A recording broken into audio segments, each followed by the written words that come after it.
Have you ever noticed the danger hidden in the way you speak to yourself? One simple phrase can chain your entire identity to a passing emotion. You whisper, "I am anxious." You murmur, "I am lonely." And without realizing it, you surrender your whole being to something that was never meant to stay. When you fuse who you are with what you feel, life begins to suffocate you. Every mistake looks permanent. Every doubt feels like proof that you are broken. Every quiet night turns into evidence that you are alone. But here is the truth. Emotions are not destiny. Science shows that naming your feelings out loud calms the brain and creates space. They are weather, not the sky. They pass. They change. So ask yourself this question with honesty. If emotions are not who you are, then what are they really? Have you ever stopped and wondered how many times you turned a fleeting storm into your permanent identity? How many times did you look into the mirror and repeat words that became shackles? You said, "I am tired." You said, "I am broken." You said, "I am not enough." And in that instant, you weren't describing a moment. You were defining your existence. This is the hidden trap. The subtle prison that millions walk into every day without noticing. You are not the sadness you carry. You are not the fear that shakes you. You are not the anger that burns through your chest.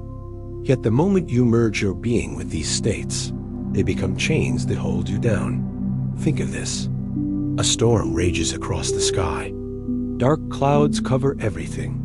But the sky itself is never destroyed. It is never gone. The storm is passing.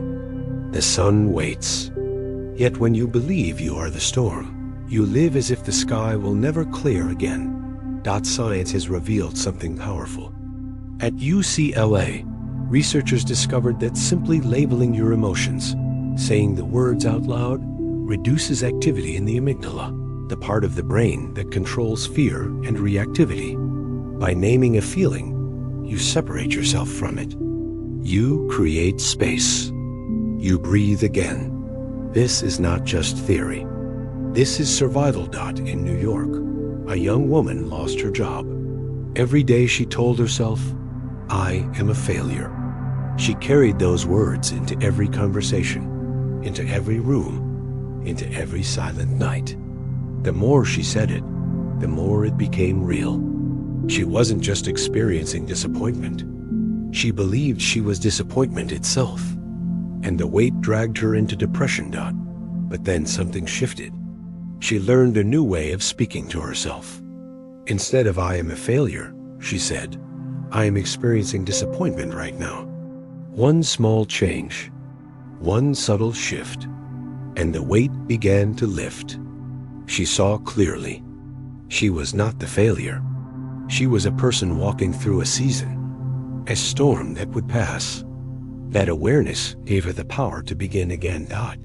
How many times have you made the same mistake? How many times have you turned your feelings into your identity? Pause. Ask yourself, are you carrying emotions like they are chains?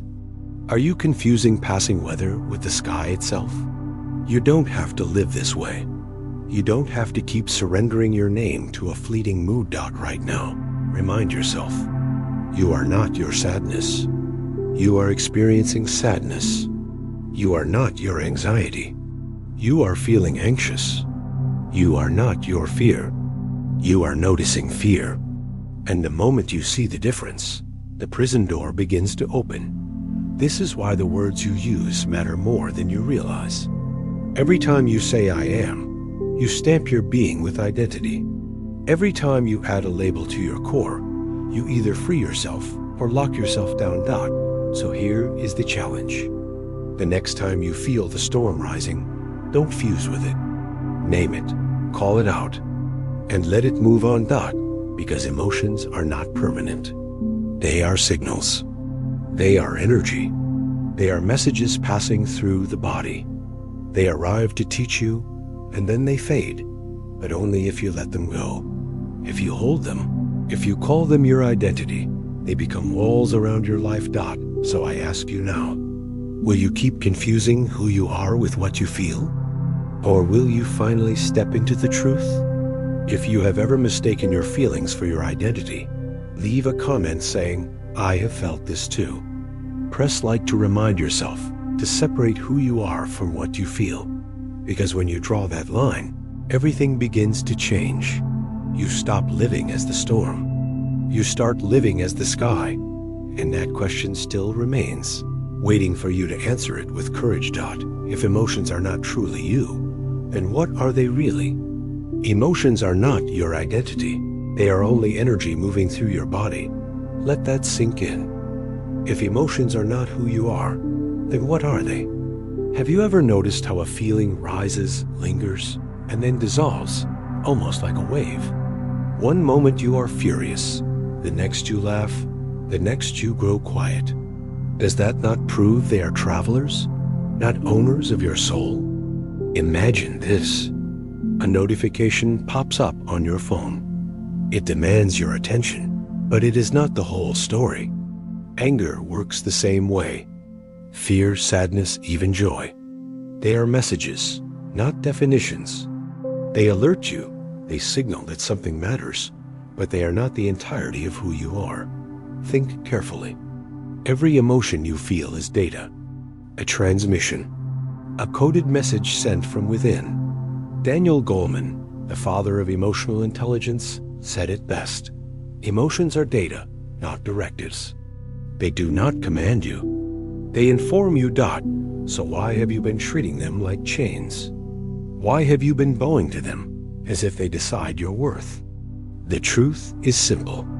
Emotions are signals pointing to unmet needs. Anger may signal that your boundaries are being crossed.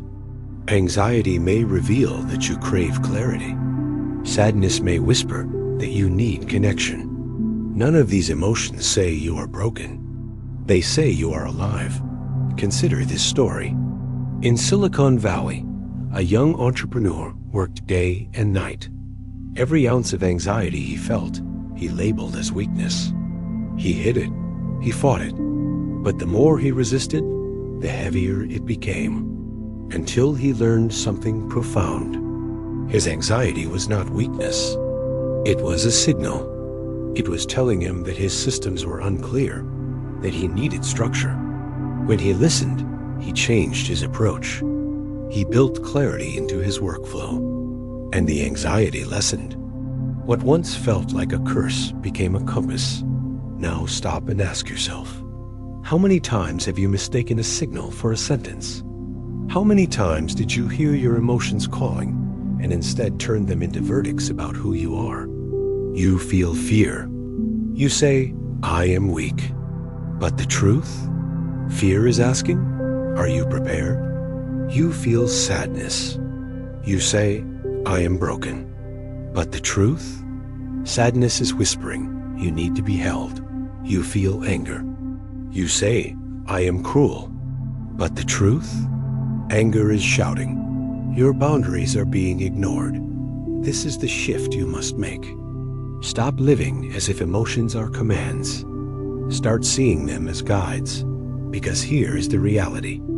Energy moves through your body. It carries a message.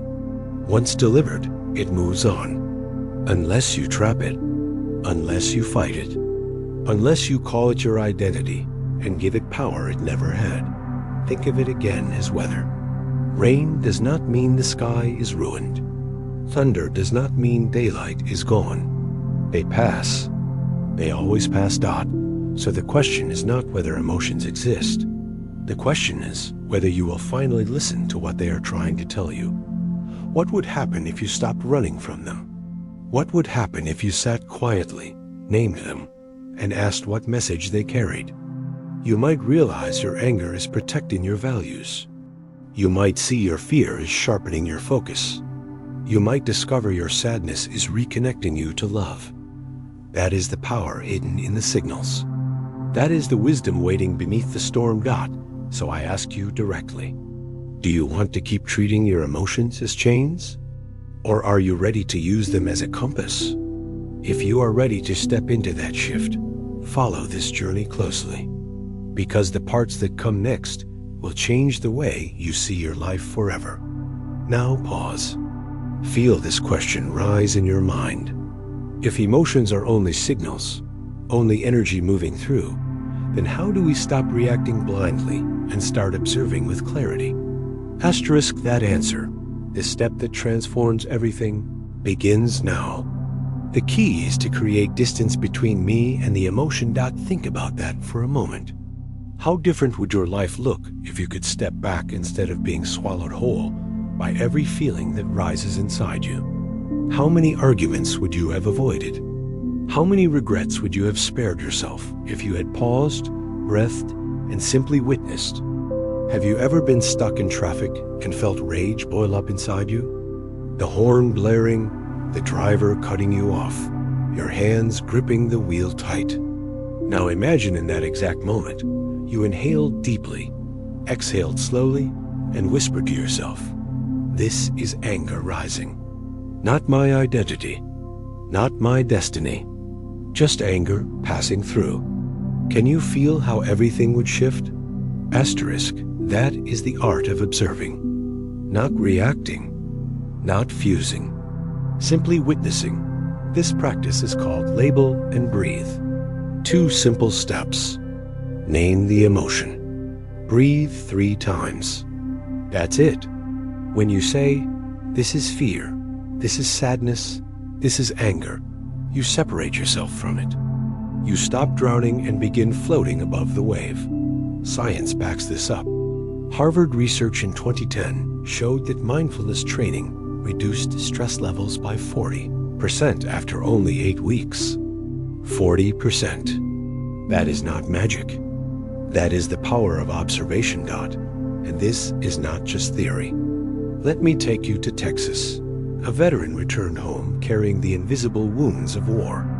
Panic attacks, sleepless nights, flashbacks that crushed him. PTSD had chained his mind. Every time a panic wave hit, it swallowed him whole, until he learned mindfulness. At first, it was impossible, but slowly he practiced. When fear rose, he said, "This is fear." He named it. He breathed. He created space. And over months, the panic lost its grip. The emotions still came, but they no longer defined him. He was no longer consumed. He was free. Can you see the pattern? The moment you name it, you tame it. The moment you breathe, you build space. And in that space, you reclaim your power. So I ask you now, what if your emotions were not enemies? What if they were only clouds drifting across the sky? When you stop reacting, you see the truth. You are the sky, wide, still, unbroken. The clouds are passing. They do not stain the sky. Try it the next time tension grips you. Name it. This is stress. This is frustration. This is fear. Then breathe. 1, 2, 3, and notice what happens. The grip loosens. The storm softens. You realize you are bigger than the feeling. This is the first step to freedom. The step that begins the journey of separating who you are from what you feel. So here is your challenge. The next time you feel pressure rising, do not fight it. Do not run from it. Do not become it. Simply observe, label, and breathe. Then come back here and share your truth. Leave a comment. It changed me, because this practice will change you if you let it. It will show you that you are not the storm. You are the sky. You are not the emotion. You are the witness. And yet, a deeper mystery remains. If observing can bring peace, why do small emotions sometimes explode into massive reactions? Why does a spark of irritation turn into fire? Why does a whisper of fear become a roar? The answer to that question reveals the hidden mechanics of your mind. And once you see it, you will never look at your emotions the same way again, because present emotions are often echoes of the past that was never healed. Have you ever wondered why small things can shake you so deeply? Why a simple glance, a forgotten text, or a raised voice can feel like an earthquake inside you? Why do these tiny sparks unleash storms far greater than the moment itself? The answer is hidden in your triggers. A trigger is not random. It is not weakness. It is a window, a doorway that swings open to an old memory stored in your body, waiting, unresolved. When something in the present touches that wound, the past surges forward, alive again, and your reaction becomes overwhelming. Think of it like this. Someone does not reply to your message. Instantly, you feel abandoned. But is it really about this moment? Or is it the echo of childhood when you felt unseen, unheard, left behind? This is why reactions sometimes feel too big, too sharp, too consuming. They are not only about now, they are about then. Trauma research by Bessel van der Kolk revealed a powerful truth. The body keeps the score. Emotional memories are stored not only in the mind, but in the nervous system, in the muscles, in the very cells of your being. Which means when you are triggered, you are not just recalling the past, you are reliving it. Picture this story. In Chicago, a woman worked in an office. Every time her boss raised his voice, her body trembled, her chest tightened, her throat closed. She thought she was weak, that she could not handle pressure. But the truth? It was not about her boss at all. It was her father's voice echoing back through time. As a child, she had been scolded harshly day after day. And now, decades later, every loud tone pulled her into that old memory. The present was only a doorway to the past. Do you see it now? Your strongest triggers are clues. They are messages pointing toward unhealed places. They are not enemies. They are reminders of what still aches inside you. So the next time you feel a surge of anger, shame, or fear, pause and ask yourself, is this about now? Or is this an echo? Because when you confuse the echo with the present, you lose yourself in the storm. But when you recognize it, you take the first step toward healing. Triggers are not proof that you are broken. They are proof that you survived. They are signals that a part of you still longs for care, still waits to be seen, still asks to be held. Think of them as teachers. They reveal the map of your wounds. They guide you back to the places you once buried. And only by facing them can you free yourself from their grip. So let me ask you directly. How many times have you punished yourself for overreacting? How many times have you told yourself you were too sensitive, too emotional, too much? What if those reactions were never about weakness, but about memory? Imagine what would change if, instead of blaming yourself, you whispered, "This is an old wound speaking." Imagine the compassion you could give yourself. Imagine the space that would open when you stop fighting the echo and start listening to it. This is the shift. This is the doorway. Triggers are not curses. They are invitations. If you have ever been overwhelmed by something small, if you have ever been triggered and wondered why, you are not alone. You are human. And the path forward is not to silence the trigger, but to learn from it. So here is my invitation to you. The next time a trigger flares, do not run. Do not collapse. Pause. Name it. Ask, what is this echo trying to show me? And in that moment, you transform the enemy into a guide. If you have ever been triggered by something small, leave a comment saying, "I understand now." Share this with someone who needs to stop blaming themselves. Because here is the deeper question, the one that opens the next chapter. If triggers are not enemies but teachers, how do we turn them into allies on the path of growth? The answer is closer than you think. See every trigger as a mirror reflecting your hidden belief. Pause and let that sink in. What if the very things that upset you most are not accidents? What if they are mirrors, showing you the beliefs buried deep inside, beliefs you may not even know you carry? Think of the last time you felt jealousy. It burned, it stung, it consumed your thoughts. But look closer. Was it really about the other person? Or was it a mirror reflecting your own hidden desire, the thing you truly long for but have not yet admitted. This is the shift. You are not a victim of your triggers. You are a student of them. Every time you are triggered, you can ask a single question. What belief is this trigger trying to reveal? That question changes everything, because beneath every intense reaction lies a story. A story you have carried for years. A story about worth, about safety, about love. And until you uncover it, the trigger will return again and again. Cognitive behavioral therapy has proven this. Patients who learn to identify core beliefs transform their lives. When you see the belief driving the reaction, you take back control.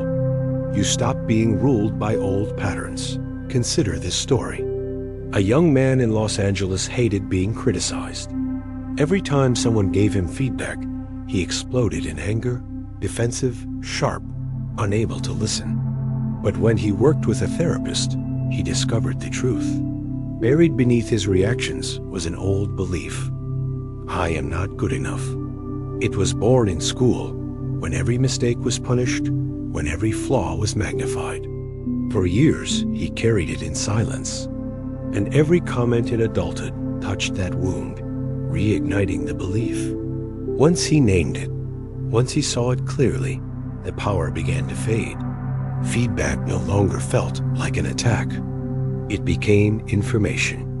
And he no longer had to fight. Now ask yourself, what beliefs hide beneath your triggers?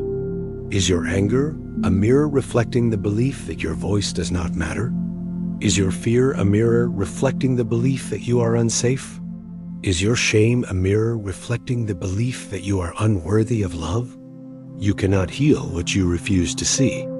And triggers are here to help you see. So the next time you feel that surge rising in your chest, do not run from it. Ask, what belief is this showing me? What need is hidden beneath this storm? Maybe your jealousy is telling you, I want to create more. Maybe your irritation is saying, I want to be respected. Maybe your sadness is whispering, I want to belong. These mirrors are not punishments. They are invitations. And here is where your power lies. When you identify the belief, you can begin to change it. You can replace it with a new one. You can tell yourself, I am enough. I am safe. I am worthy. And with each repetition, the old pattern loses strength. This is how you transform triggers into teachers. But the choice is yours. You can keep fighting them, blaming them, fearing them. Or you can step into the mirror and face the truth. So I challenge you right now. Write down your most recent trigger. Ask yourself, what belief does this reflect? And share it in the comments. Start your journey by naming it. Because the moment you name it, you begin to tame it. You are not here to be trapped by your reactions. You are here to be guided by them. And yet the mystery deepens. Because even if you uncover the belief, even if you see the mirror, there is still a question that remains. How do you reprogram a reaction that has been wired into your nervous system for years? By repeating observation instead of reaction, you are walking a brand new neural path. Have you ever imagined that your brain is like a vast forest? Every time you walk the same trail, the grass flattens, the soil hardens, and it becomes easier to follow. That is your old reaction. That is the path of anger, fear, anxiety. Well-worn, automatic. But here is the question. Do you want to keep walking that same path? Or are you ready to carve a new trail? This is the power of neuroplasticity. Your brain is not fixed. It rewires itself based on habit, based on what you practice again and again. Each time you pause instead of explode, breathe instead of collapse, label instead of fuse, you are taking one step onto a new path. Step by step, repetition by repetition, that trail grows clearer, stronger, easier to walk. Science proves this. Look at the study of London taxi drivers. They memorized thousands of streets, every twist and turn of the city, and their brains physically changed. Their hippocampus, the part that handles spatial memory, grew larger. Their training reshaped their brains. If driving can do this, imagine what consistent mindfulness can do for your emotional world. It means hope. It means change is not only possible, it is inevitable if you practice. Picture this story. A teacher in Seattle loved her students but carried a short temper. Every disruption set her off. Raised voices, slammed doors, giggles in the back row. She snapped again and again. But then she discovered the practice of pause, breathe, label. The first weeks were hard. She failed often, but she kept trying. Every time she paused, even for 1 second, she was walking the new trail. Every time she breathed before speaking, she strengthened it. And after months, her students noticed. She no longer erupted. She stayed calm, steady, unshaken. They were shocked. She had rewired her brain. Do you see the hope in this? Your reactions are not destiny. They are habits. And habits can be changed. So I ask you now, which trail will you choose? The one of stress, tension, reactivity? Or the one of peace, clarity, calm? Your brain will follow whichever you repeat. Every thought is a step. Every breath is a choice. Imagine yourself standing in the forest of your mind. On one side, the old road, beaten down, familiar, painful. On the other, a faint trail, barely visible, but filled with light. The only way to make it real is to walk it again and again, until it becomes the main road, until peace is no longer effort, but default. That is the miracle of your brain. It is not rigid. It is alive. It listens to your practice. It changes with your choices. So the next time you face a storm inside, remember this. Every pause is progress. Every breath is victory. Every label is a step on the new path. And I want you to declare your choice. Do you want your brain to walk the path of stress? Or the path of peace? Comment right now. Choose your trail. Because the moment you choose, the rewiring begins. And yet, a deeper mystery remains. If the brain can be reshaped by practice, what happens when peace itself becomes automatic? What happens when calm is no longer effort, but your natural state? When you practice long enough, peace is no longer a moment. It becomes your foundation. Have you ever stood at the ocean's edge, watching waves crash violently, yet inside you felt calm, steady, unshaken? That is the glimpse of what life can feel like when peace becomes your home. Right now, for many, peace feels rare. A vacation, a fleeting pause between storms. But imagine if peace became your baseline. Not an exception, but your natural state. This is what happens when your nervous system rewires. Peace becomes the default, not the struggle. Stress may arise, storms may come, but beneath them all, you remain steady. You become the sky itself, holding every cloud, every thunder, every flash of lightning, without being destroyed. Science supports this. Research at the HeartMath Institute shows that when people maintain coherence, when heart and nervous systems sync in rhythm, stress decreases, resilience increases, and the body finds harmony. It is not abstract. It is measurable. Picture this story. In Florida, a single mother carried constant anxiety. Bills, work, parenting alone, it weighed on her. Every day felt like survival. But she committed to daily meditation. 10 minutes, then 20, then more. She stayed with it, even when it felt useless. A year later, her daughter looked at her and said, "Mom, you are different. You are calm like the sea." That was the moment she realized peace was no longer something she visited. It was where she lived. Do you want this? Do you want peace as your permanent address, not a borrowed shelter? Then see it clearly. Every pause you take, every breath you choose, every trigger you witness, These are bricks building your inner home. Day by day, the walls rise.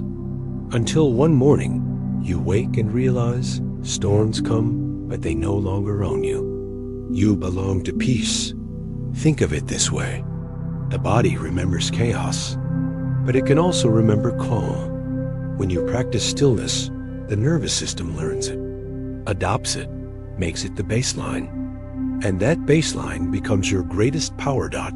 So I ask you now, what would your life look like if peace was your home? How different would your choices be?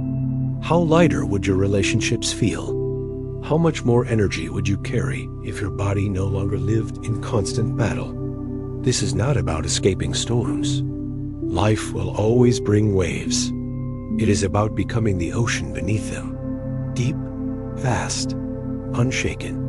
And here is your invitation. If you want peace to be your home, not your holiday, follow this journey. Walk with me. Let's make calm your new normal dot. And now comes the deeper question, the one that carries us into the next chapter. If you can live as the observer in meditation, how do you bring that same awareness into every moment of your life? How do you live as the witness, not just when your eyes are closed, but in every breath you take? When observation becomes a way of life, every choice, every action begins to change. Let me ask you, what would happen if, in every argument, you stopped reacting instantly and simply observed? What would your relationships look like if you no longer fought fire with fire, but chose clarity over chaos? This is the shift. Observation is no longer a technique. It becomes your identity. When you live as the observer, you do not just practice mindfulness in meditation. You carry it into your daily life, into your conversations, into your decisions, into the way you lead, love, and live. Every reaction is a vote you cast for the future you are creating. When you choose reactivity, you reinforce the old path. When you choose observation, you build the new one. Day after day, vote after vote, your identity transforms. Even science had this mystery. In quantum physics, the observer effect shows that particles behave differently when they are being observed. Reality itself shifts under the power of awareness. If that is true at the smallest level of matter, imagine what happens in your own life when you live as the observer. Consider this story. A CEO in San Francisco was known for his temper. Meetings shook under his voice. His team feared him, not trusted him. But something changed. He began to live as the observer. He paused before speaking. He noticed the surge of anger, but did not let it take control. And slowly, his company saw a transformation. They said, "He has become calm, steady, trustworthy." He was no longer the reactor. He had become the observer, and his leadership reached new heights. Can you feel the power of this shift? You stop being at the mercy of your emotions. You become the one who holds them. You stop being a prisoner of circumstance. You become the witness of it all. So I ask you now, who do you want to be? The reactor, who is tossed around by every storm, or the observer, who stands steady no matter how wild the winds blow? If you are ready, declare it. Comment yes to mark your step into this new identity, to name yourself the observer. Because once your identity changes, your future changes. The old patterns dissolve. The new reality begins. This is the invitation. To live not as someone trapped in reaction, but as someone free in observation. And yet, one final question waits. If your identity as the observer can shape your future, what new life are you about to create? When you live from observation, every choice is a signal sent into the energy field of the universe. Have you ever considered that even the smallest response, even the way you answer a simple email, is shaping the timeline of your life? Do you realize that your reactions are not just moments? They are frequencies. They ripple outward, influencing not only your present, but your future. This is the hidden power of observation. Every time you pause instead of explode, every time you breathe instead of collapse, every time you witness instead of fuse, you are sending out a new vibration, a new code, and the universe responds. Quantum physics has shown us a mystery: the observer effect. Particles shift their behavior depending on whether they are observed. Awareness itself influences reality. If that is true at the smallest level of existence, imagine what happens when you live as the observer in your own life. Each choice is a frequency. Each frequency builds your future. Asterisk. Think of this story. In Boston, an athlete lived trapped in anger. Every setback, every loss, every comment from a coach triggered rage. He spiraled. His career fell apart. But one day he chose differently. He practiced observation. He began to notice his anger instead of becoming it, to breathe instead of fight. Slowly, his energy shifted. His training changed. His performance soared. He returned to competition and broke personal records.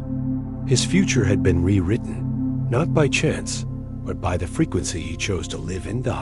So let me ask you, what signals are you sending? Are you broadcasting stress, anger, fear? Or are you transmitting clarity, calm, trust? Because every reaction is a message.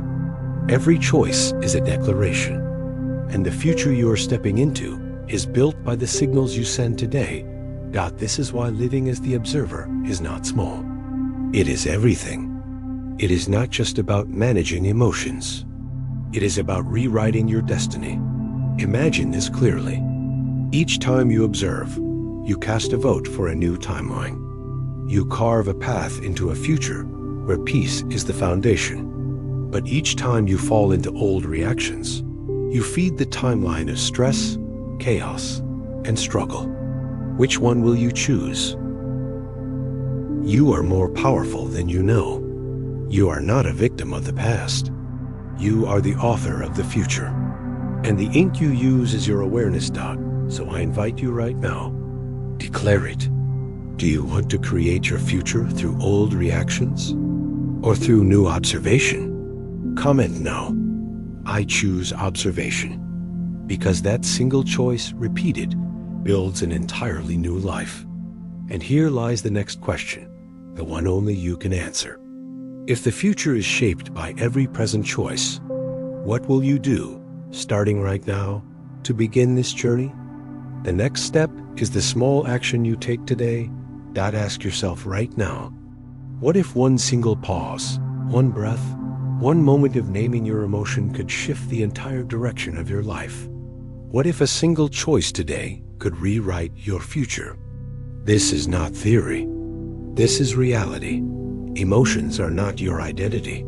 They are signals, messages passing through your body, and you have learned to observe them, to breathe with them, to see them as teachers, not enemies. You have discovered that triggers are mirrors. They reveal hidden beliefs. They show you where you still carry old wounds. And you know now, through observation, you can rewire your brain. Step by step, breath by breath, you have seen the reward. Peace no longer as a fleeting moment, but as the foundation of your being. You have imagined yourself living as the observer, steady, calm, unshaken, while the storms of life pass overhead. And you understand now. Each choice you make is a signal. Each reaction or observation is a frequency sent into the field of the universe. Every moment writes your future. But here is the truth. None of this matters if you do not act. What good is wisdom if it stays only as words? What power does awareness have if you do not practice it? The next step is not grand. It is small, but small steps, repeated, create transformation. Think of this story. A young man in Texas drowned his stress in alcohol. Every day, he escaped into the bottle. Every night, he sank deeper, until one day he learned the art of observation. He practiced. He paused.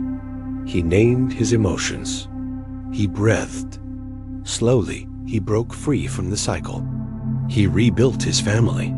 He created a new life. One small step at a time, Dot. So what about you? Will you keep repeating the old loops? Or will you take the first small action that could change everything? Here is my invitation. If these words have touched you, if they have opened something inside you, do not let this moment pass. Like this video to mark your choice. Leave a comment with the emotion you commit to observe this week. Subscribe so you do not miss the next step in this journey, because this is not just another video. This is an invitation to rewrite your life. Every click, every comment, every choice is not only interaction. It is commitment. It is you telling yourself, I am ready. I am walking the new path, Dot. So pause now, breathe, feel the truth rising inside you. Then act, Dot, like, comment, subscribe, because your future begins with what you do in this moment. And let me leave you with this. Out of millions of videos, you chose this one. That choice alone proves something powerful. It proves you are ready. It proves you are willing. It proves you are stepping into your new life. Dot, thank you for choosing to be here. Thank you for walking into this new chapter. The journey is only beginning. And it begins with you